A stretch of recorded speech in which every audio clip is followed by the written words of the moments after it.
Salmo 84, versículo 12, diz assim: Ó Senhor dos exércitos, como é feliz aquele que em ti confia. Vou repetir, Salmo 84, versículo 12. Ó Senhor dos exércitos, como é feliz aquele que em ti confia. Nós sofremos e nos angustiamos com nossos problemas e com nossas vidas por um único motivo: nós não confiamos em Deus. Nós preferimos confiar em qualquer outro que nos faça promessas e acene com algum benefício para as nossas vidas. Foi assim desde o começo. Deus disse a Adão lá no capítulo 3 de Gênesis: não coma do fruto da árvore que está no meio do jardim, nem toquem nele, do contrário, vocês morrerão. Gênesis 3:3. Disse a serpente à mulher: certamente não morrerão. Deus sabe que no dia em que dele comerem, seus olhos se abrirão e vocês serão como Deus. Serão conhecedores do bem e do mal. E assim como Adão e Eva, nós continuamos a querer ser como Deus e ter o controle do que nos acontecerá, ter o controle das nossas vidas. Por isso, nós fazemos nossas próprias escolhas. Deus nos dá um tempo aqui nesse mundo, aqui nessa terra, e nós fazemos com esse tempo aquilo que nós queremos. Gastamos de acordo com as nossas conveniências e com aquilo que achamos que será melhor para nós, como se nós controlássemos tudo, como se Deus não mandasse em nada. Quando muito, balbuciamos um graças a Deus ou se Deus quiser. Mas na verdade, quando tudo caminha bem, nós temos a impressão de que dessa vez conseguimos colocar nossa vida nos trilhos. Quando as coisas não vão bem, então nos desesperamos. Perdemos a esperança e nos perguntamos onde está Deus que não vê a nossa aflição. E dizemos: eu sou um servo, uma serva de Deus. O que as pessoas vão dizer se tudo der errado na minha vida? Se eu adoecer, se eu não ganhar dinheiro suficiente, se minha vida amorosa fracassar? Afinal, eu vou à igreja, eu dou dízimo, dou ofertas. Porque as coisas se complicam tanto para mim.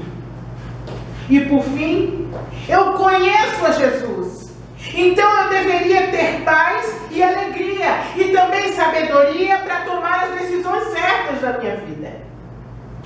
Na verdade, a grande maioria das pessoas não conhece a Jesus.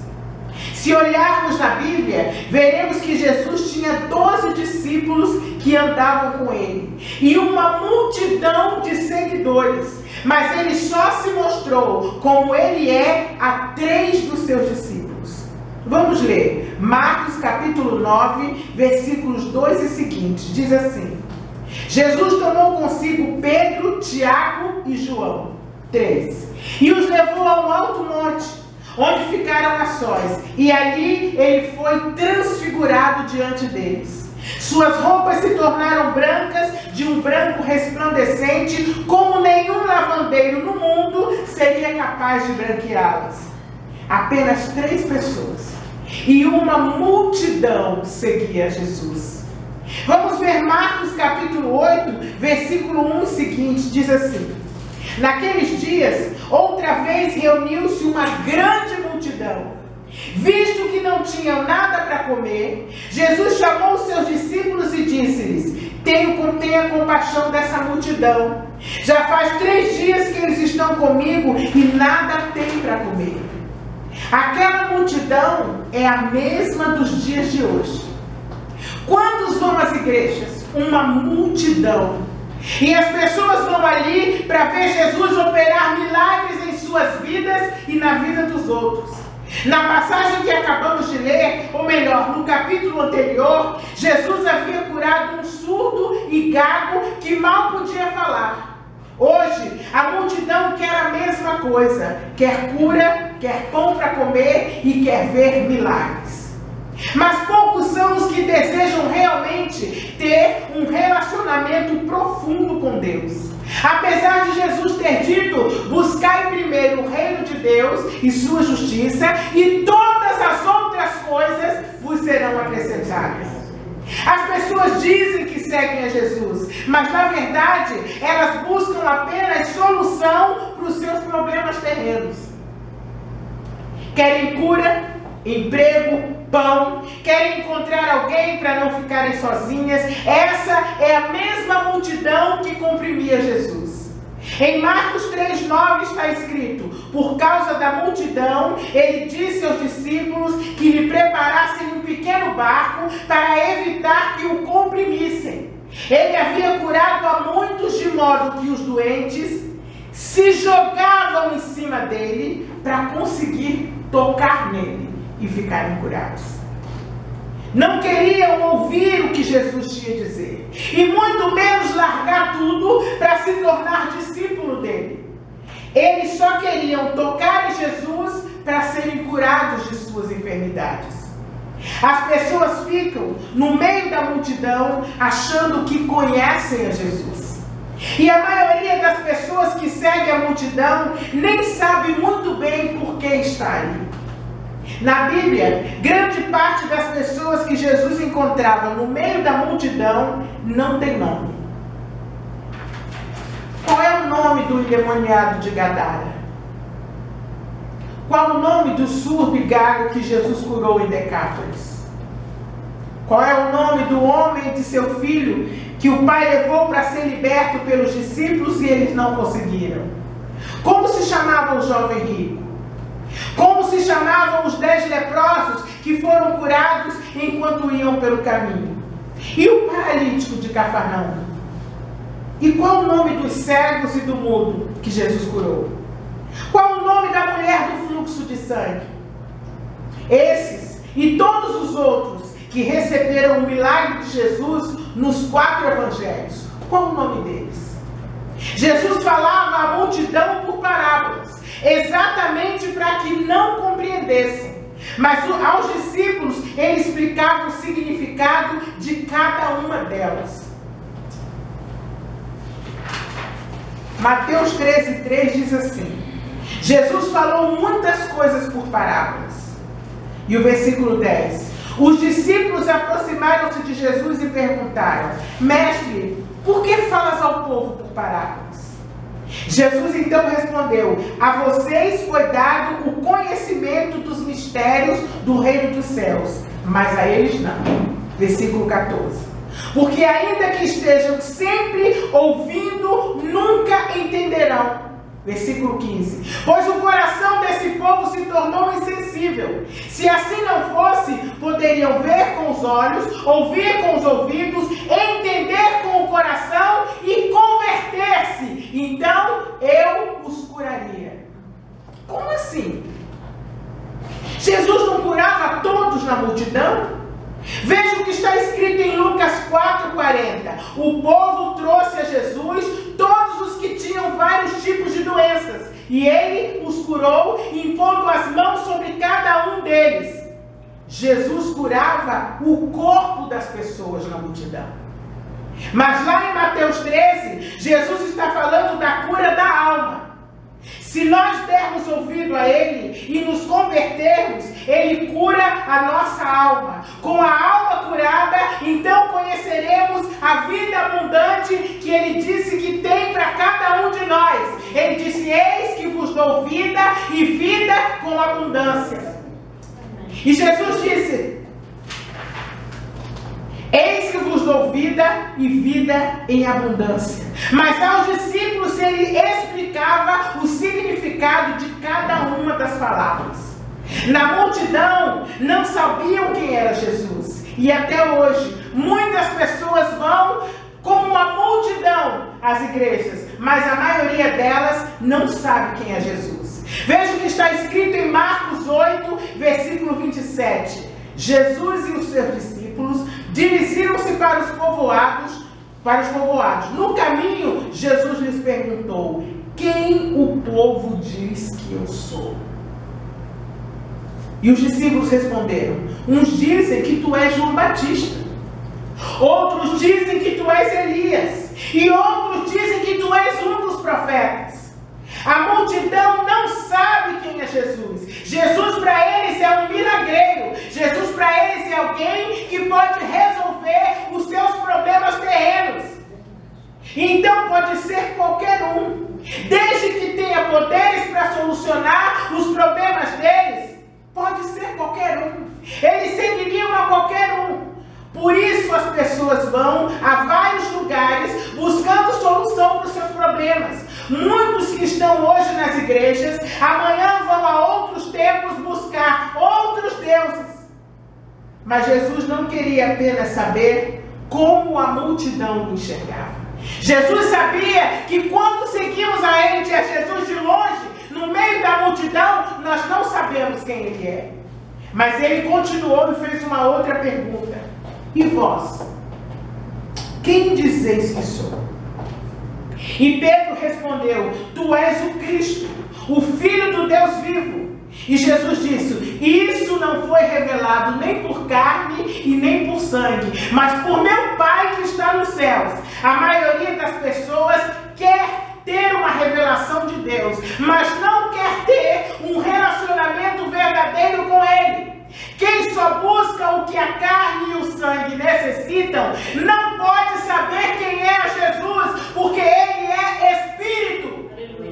Só quem busca as coisas espiritual recebe a revelação de Deus. Os verdadeiros adoradores o adorarão em espírito e em verdade.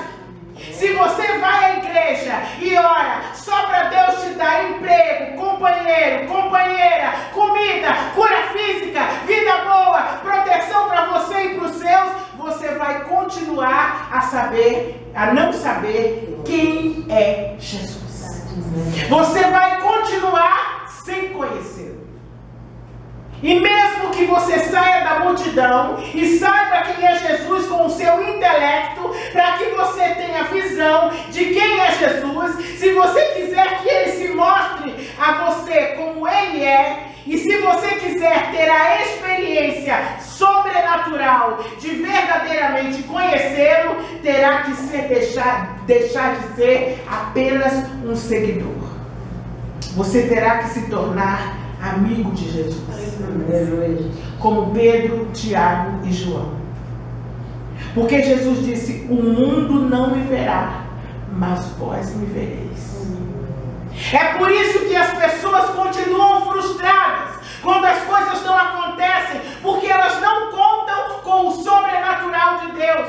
E elas só pensam no sobrenatural de Deus para quando Ele vai então suprir as suas necessidades terrenas.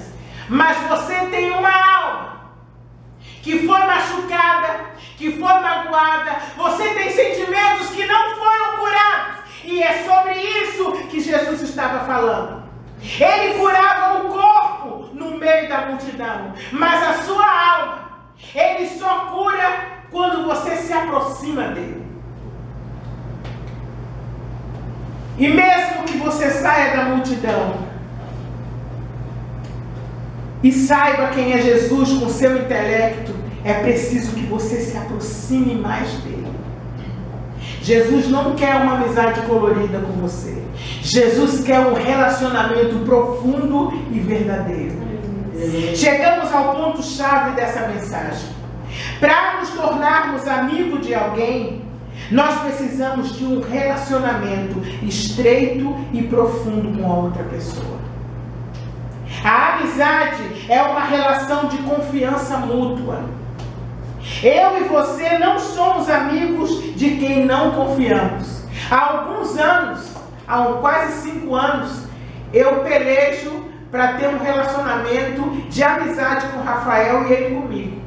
Eu tenho certeza de que ele sabe que eu propositalmente não faria nada que pudesse magoá-lo. E eu sei que ele também faria o que ele pudesse para não me magoar. Isso foi construído ao longo de alguns anos. Errando, acertando. Ao longo de alguns anos, nós nos vimos em necessidades mútuas e vimos a atitude de um e de outro. Nós estamos construindo algo. Você chegou aqui com a sua amiga. Vocês estão construindo um relacionamento. É a mesma coisa com Deus. Deus quer que nós construamos um relacionamento com Ele. Imagine se você procurasse a sua amiga só para pedir coisas para ela. Imagine se eu só procurasse ele para pedir e não desse nada em troca. Rafael, vai ali para mim. Rafael, faz isso. Rafael, faz aquilo para mim. E não desse nada em troca para ele. Nós teríamos um relacionamento? Não. Não teríamos. Eu e você não somos amigos de quem não confiamos. E você só se torna amigo de quem você conhece. Então, você vai continuar a afirmar que conhece a Jesus? Mas por que você duvida dele? Quando os problemas vêm, por que você duvida dele? Por que você não confia nele? Ele disse que todo o poder foi dado a ele nos céus e na terra. A palavra dele diz que todas as coisas contribuem juntamente para o bem daqueles que amam a Deus. A Bíblia diz também que o amor afasta o medo. Será que eu e você amamos a Deus? Ou amamos as coisas que Ele pode nos proporcionar? O primeiro mandamento diz: ama o Senhor teu Deus de todo o teu coração e de toda a sua alma. Nós só amamos verdadeiramente aqueles a quem conhecemos. E só conhecemos uma pessoa quando nos relacionamos de forma estreita com ela. Muito estreita. É nas horas mais difíceis, nas horas mais complicadas e nas horas boas também.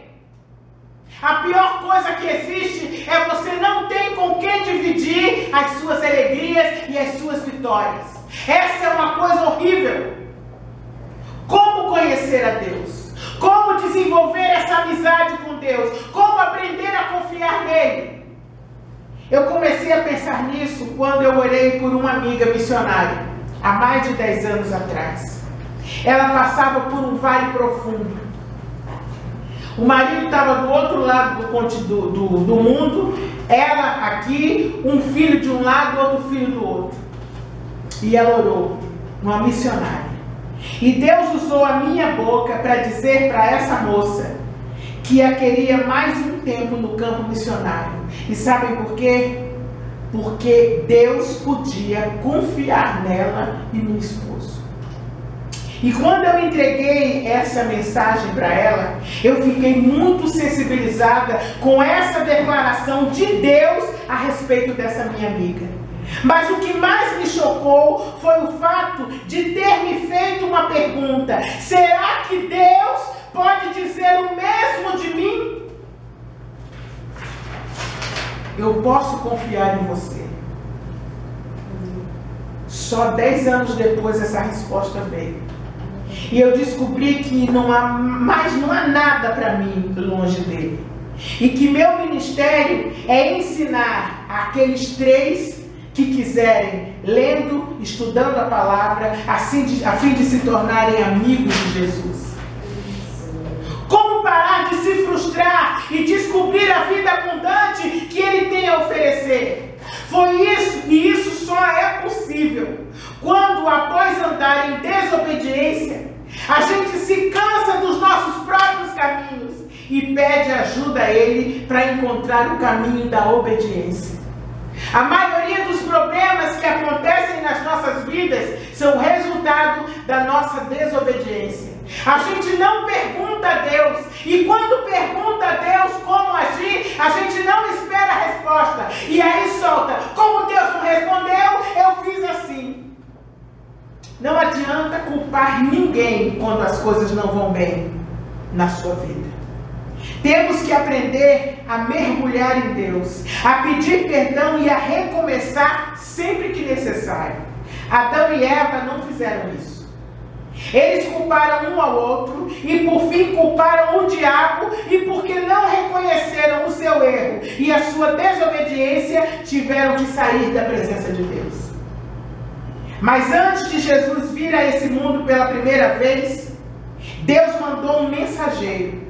A Bíblia diz que dentre os nascidos de mulher não há ninguém maior do que ele.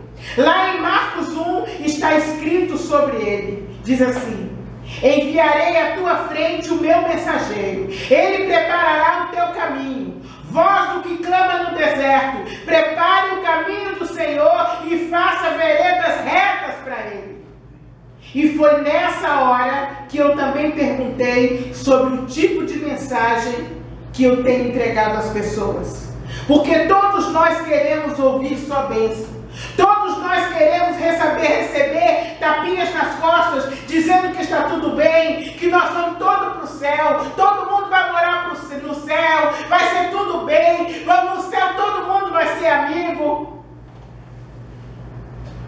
E essa mensagem está lá em Mateus capítulo 3. Ele anunciava a vinda de Jesus assim: arrependei-vos, pois o reino dos céus está próximo. Deem fruto que mostre arrependimento, porque o machado já está posto à raiz das árvores, e toda árvore que não der bom fruto será cortada e lançada no fogo. Eu vos batizo com água para arrependimento, mas depois de mim vem alguém mais poderoso do que eu não sou digno nem de levar as suas sandálias. Ele vos batizará com o Espírito Santo e com fogo. Ele traz uma pá em sua mão e limpará a sua eira, juntando o seu trigo no celeiro, mas queimando a palha com fogo que nunca apaga. Foi com essa mensagem que João Batista preparou as pessoas para a primeira vinda de Jesus. E essa é a mensagem que preparará cada um de nós para a segunda vinda de Jesus. Parece que essa mensagem anda esquecida nas igrejas do século 21. Precisamos nos arrepender, precisamos pedir a Deus que nos mostre o caminho, a fim de que não caiamos mais nos mesmos erros. Temos que esperar e desenvolvermos um relacionamento com Deus, a fim de que Ele nos revele a sua vontade, para que nós possamos obedecê-la. Como é que eu vou obedecer a Deus se eu não sei a vontade dEle para a minha vida? Isso não é pesado para nós. Jesus disse que o fardo dele é leve e o jugo dele é suave. Quando realmente nos relacionamos com Deus, passamos a conhecer essa verdade que liberta da desobediência e nos conduz à vida abundante que Ele tem para nós. A vida abundante é real. E quando quiser saber se uma pessoa já experimentou essa vida abundante, consulte a palavra mais uma vez e veja o que está escrito em Eclesiastes 2, versículo 26. Aquele de quem Deus se agrada, Ele dá sabedoria, conhecimento e alegria. Aquele de quem Deus se agrada, Ele dá conhecimento, sabedoria e algumas versões dizem felicidade. Aprenda a confiar no Senhor. Então você será mais do que vencedor em Cristo Jesus. Jesus disse que no mundo nós teríamos aflições. Mas disse também, tem de bom ânimo. E o versículo que eu li no início, e que eu vou repetir: ó Senhor dos Exércitos, como é feliz aquele que em ti confia. Aleluia. Você quer ser feliz? Aprenda a confiar em Deus. E aí você vai poder, no meio da tempestade, louvar o nome dEle, engrandecer o nome dEle e esperar nele com confiança. Jesus, muito obrigada por tua palavra. Estende a tua mão poderosa sobre nós e glorifica o teu nome, Senhor. Que a tua graça e a tua misericórdia sejam sobre nós. Em nome de Jesus.